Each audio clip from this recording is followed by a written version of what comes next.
SARS corona virus 2002 के अंदर चीन से निकला था और कोविड-19 भी चीन से निकला है। और ये जो नया वाला वायरस है ये आर्थिक तबाही ज्यादा मचा रहा है और साथ ही के अंदर इसके अंदर जो संक्रमण करने की जो क्षमता है वो सार्स से बहुत ज्यादा है। पूरे विश्व में इस बारे में चर्चा बहुत ज्यादा है कि क्या ये वायरस चीन का बनाया हुआ है, किसी लैब का बनाया हुआ है, या फिर ये नेचुरल वायरस है और इसके ऊपर अलग अलग लोगों के अलग अलग तथ्य है। इस वीडियो में मैं आपको दोनों के बीच का अंतर बताऊंगा और साथ ही के अंदर आपको यह भी पता पड़ेगा कि आखिर ये इतना ज्यादा संक्रमित क्यों कर रहा है लोगों को, जितना सार्स नहीं कर पाया था, जबकि वो इससे ज्यादा डेंजरस बताया जाता है किताबों के अंदर। तो कम्युनिस्ट चीन ने 2002 में हमें सार्स दिया था और 2020 में हमें कोविड-19 दिया है।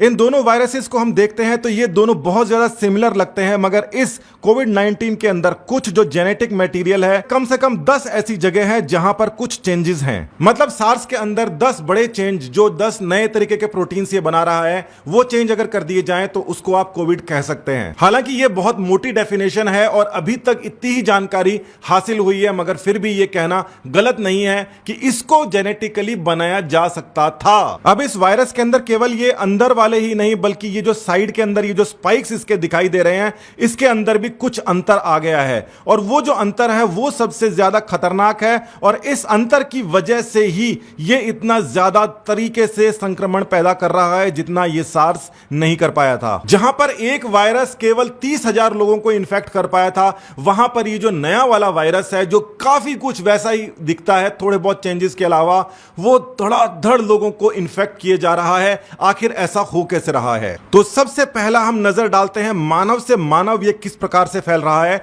जहां पर सार्स के अंदर एक आदमी 3 को इन्फेक्ट कर रहा था, वहां पर कोविड एक आदमी 6 को इन्फेक्ट कर रहा है बहुत तेजी से। अब 3 और 6 भले ही आपको देखने में एक छोटा नंबर दिखे, मगर एक आदमी ने दूसरे को, दूसरे ने तीसरे को, 5 लेवल अगर क्रॉस कर जाते हैं तो एक आदमी कितने लोगों को इन्फेक्ट कर देता है उसको जानिए। तो ये देखिए कि एक आदमी ने 3 को, 3 ने 9 को, 9 को 27, 71 और 213, यानी कि 5 साइकिल के अंदर ये जो सार्स है ये 213 लोगों को इन्फेक्ट कर रहा था। मगर उसी तरीके की जो साइकिल है उसके अंदर करीब 8,000 लोगों को इन्फेक्शन दे देता है कोविड-19। कहां पर 225 और कहां पर 8,000? इतना अंतर कैसे है इन दोनों में जो करीब करीब एक से दिखाई देते हैं? किसी भी इंसान को संक्रमित होने के लिए एक वायरल लोड की जरूरत पड़ती है, मतलब कम से कम इतने सारे वायरस उसके अंदर आक्रमण करने चाहिए ताकि उसका इन्फेक्शन हो सके।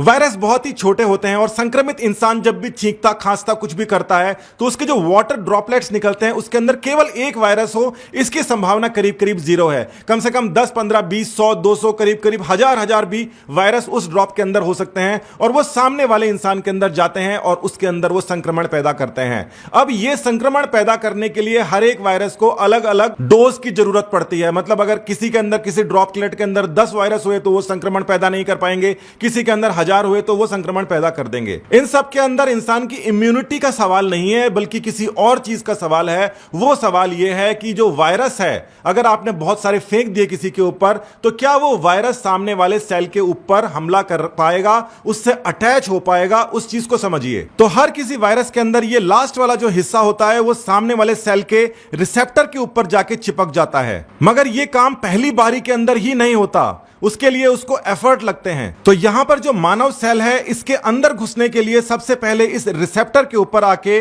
इस वायरस को यहां पर हुक लगाना पड़ेगा। और जैसा आप देख सकते हैं कोविड और सार्स के अंदर ये जो बिल्कुल लास्ट के अंदर लगे हुई जो चीजें हैं या जो प्रोटीन है, इन चीजों का बहुत ज्यादा अंतर है। यहां इसको आप गोंद की तरीके से भी देख सकते हैं कि इसका गोंद और इसका गोंद अलग अलग प्रकार का है। तो पहले ये देखिए कि जो सार्स का जो वायरस है ये आएगा घूम के और इस रिसेप्टर के ऊपर जब अपना ये स्पाइक लगाएगा तो इसको यहां पर चिपकना पड़ेगा। और अगर ये इसके ऊपर नहीं बाइंड कर पाया, यानी चिपक पाया, तो ये यहां से दूसरी जगह चले जाएगा। मतलब इसका जो ये ट्रायल है ये फेल हो जाएगा।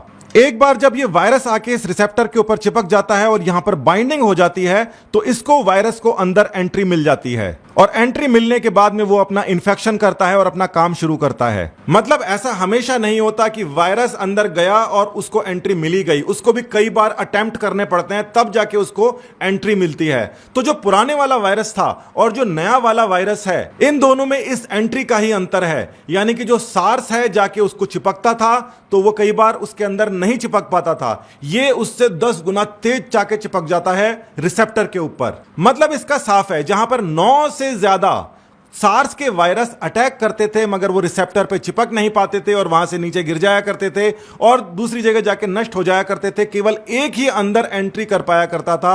वहीं पर ये जो कोरोना वायरस है, ये 10 गुना ज्यादा तेजी से चिपक जाता है, मतलब 10 गुना ज्यादा ये इंफेक्शियस है। इसकी जो बाइंड करने की क्षमता है, सेल के अंदर जाते ही चिपक जाने की जो क्षमता है, वो 10 गुना ज्यादा है सार्स से। अब हम सिम्टम्स की बात कर रहे हैं सार्स और कोविड के बीच के अंदर।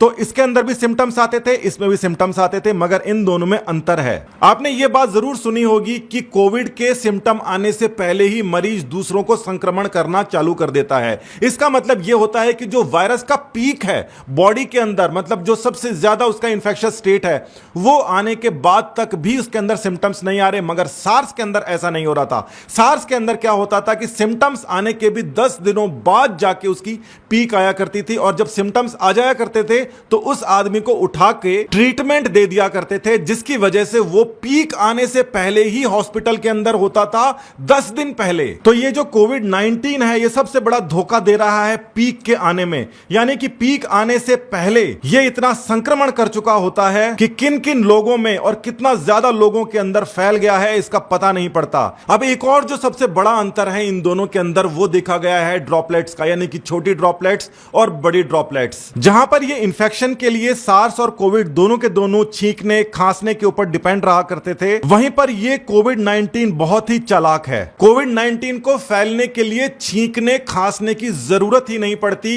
नॉर्मल जो बोल रहे हैं उसके अंदर बहुत छोटी छोटी सी जो ड्रॉपलेट्स आती हैं, उससे भी ये इन्फेक्ट कर पा रहा है। और बोलना ही नहीं, जो जोर जोर से सांस ले रहे हैं उसके अंदर भी जो वायरस है वो बाहर निकल जाता है और वो इन्फेक्ट कर देता है। इसी वजह से सारी की सारी सरकारों ने सभी को मास्क पहनना कंपलसरी कर रखा है, क्योंकि जिसके अंदर वायरस है इस समय और वो पीक पर है मगर फिर भी सिम्टम्स नहीं आ रहे हैं, उसके सांस लेने से, उसके बोलने से भी सामने वाले पर वायरस जा सकता है। अगर वो मास्क पहने होगा तो सामने वाले के पास में नहीं जाएगा, उसी के पास में ही कम से कम बचा रहेगा। और जब उसके अंदर सिम्टम्स आएंगे तो हॉस्पिटल में जाके उसका इलाज कर दिया जाएगा। मगर इतने सारे अगर लोग हो गए तो हॉस्पिटल में इलाज कैसे होगा? अब जो सबसे बड़ी बात है जिसके ऊपर पूरे के पूरे विश्व का ध्यान केंद्रित है, वो इस ट्रिक्स के ऊपर है जो सार्स और कोविड में अलग अलग प्रकार की हैं। ये ट्रिक वो धोखा देने के प्रोटीन्स हैं जो कि कोविड-19 के अंदर प्रेजेंट है, जिनकी वजह से शरीर को पता नहीं पड़ता कि उसके अंदर कहीं से वायरस आ गया है। मतलब इसके अंदर कुछ ऐसे खास प्रोटीन हैं जिसको देखकर शरीर को ऐसा लगता है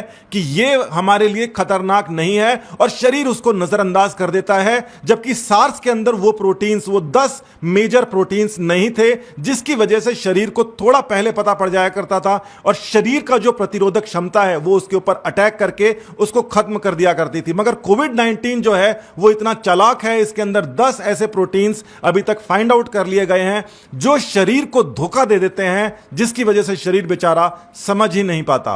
और इसीलिए कि जो 10 बड़े प्रोटीन अभी तक जो डिस्कवर कर लिए गए हैं, जो कि ये सार्स कोरोना वायरस के अंदर मौजूद रहते हैं, जिसकी वजह से शरीर को पता नहीं पड़ता, और इसीलिए सब कह रहे हैं कि ये चाइना का कुछ ना कुछ गड़बड़ है। अब तक आपको यह बात समझ में आ गई होगी कि प्रधानमंत्री को टीवी पर आकर क्यों बताना पड़ा कि आपको अपना मुंह है वो ढक के रखना है। वो इसीलिए ढक के रखना है क्योंकि पता ही नहीं पड़ेगा जब तक आपकी बॉडी में पीक आ चुका होगा, आप दूसरों को फैला रहे होगे, उसके पहले ही मास्क पहने होने की वजह से ये फैलावड़ा रुक जाएगा और धीरे धीरे करके कोरोना खत्म हो जाएगा। इस वायरस को चीन की लैब के अंदर बनाया गया है या नहीं बनाया गया, इसके ऊपर दुनिया भर के साइंटिस्ट की नजर है। कई बड़े साइंटिस्टों ने यह दावा जरूर कर दिया है कि अगर ये चाहते तो इसको लैब में बनाया जा सकता था। उसके ऊपर इस बात के ऊपर भी नजर बनी हुई है कि क्यों चीन अपने लैब के बारे के अंदर किसी को ना बता रहा है, ना किसी को वहां पर आने दे रहा है। और WHO का जो ऑफिशियल है जो कि वहां पर मौजूद है, उसको भी वुहान वाली लैब के अंदर किसी भी प्रकार का कुछ भी देखने की पाबंदी लगा दी गई है। ऐसे में यह सवाल उठने बिल्कुल लाजमी है। और जिस प्रकार से WHO के जो प्रमुख है उन्होंने गैर जिम्मेदाराना बयानों की झड़ी लगा रखी है, ऐसे के अंदर इंडिया की जो गवर्नमेंट जो भी काम कर रही है अपने देशवासियों को बचाने के लिए, मेरा यह मानना है कि उनके निर्देश विश्व के अंदर सबसे ऊपर हैं। और उन निर्देशों के बारे में किसी ने भी सोचा नहीं था कि इस प्रकार से लगा दिए जाएंगे और इतना कम इफेक्ट हमारी इंडिया के ऊपर होगा। बधाई दीजिए अपने अपने राज्य के मुख्यमंत्रियों को और प्रधानमंत्रियों को, जिन्होंने इस पूरी की पूरी मुहिम को समझा और आपको जितनी जानकारियां दी हैं उससे ज्यादा बड़ी जानकारियां उनके पास है, जिसके बेसिस के ऊपर ना सिर्फ भारत को बल्कि लगता है विश्व को भी वो बचा लेंगे।